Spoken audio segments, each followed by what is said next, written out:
Саламатсызбы, менин күйөөм өтүп кеткен. Балдарыма 3000 сом пособия чыгат. Негизи балдарга иштетишим керек. Бирок керек болгондо өзүмө да иштетем, туура элеби? Алла Таала жолдошуңуздун жаткан жерин жайлуу, топурагын нурдуу, бара турган жерин Фирдаус бейиш кылган болсун. Ушул такыбачылыгыңызга Кудай Таалам такыбачылыгын шарапатына балдарыңыздын, өзүңүздүн да көңүлүңүздү ток, үйүңүзгө толо береке, тамак ашыңызды Кудай Таалам тамагыңызга берекелерди жаадырып, жана балдарыңыздан элге, жерге, динге кызмат кылган аалым, каарылары чыксын, жана эл бага, журт багарлары чыксын. Өтө жакшы суроо бердиңиз. Албетте эненин акысы бар.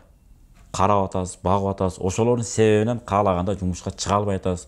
Иштетиңиз, өзүңүз да иштетиңиз, балдарыңызга иштетиңиз.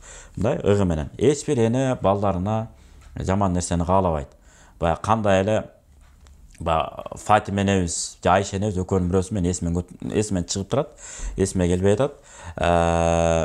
Фатима энебиз, Айша энебиз. Баягы бирөө аял ачка калдым, балдарым ачка калды дегенде бир курманы берсем, ал келди дагы экиге бөлүп кызы менен баласына берди дейт. Эки баласына берди. Өзү эчтекен жеген жок деп. Өзү эне деген ушундай экен да. Эч бир эне мен өзүм жейин, анан балдарым анан жеп алат да дебейт экен. Ошондуктан Кудай Таалам ошо такыбалыңызды бекем кылсын. Тескерисинче 3000 деп, 30 000 деп ар бир кыйналган адамдарга жардам бере турган даражага жетиңиздер.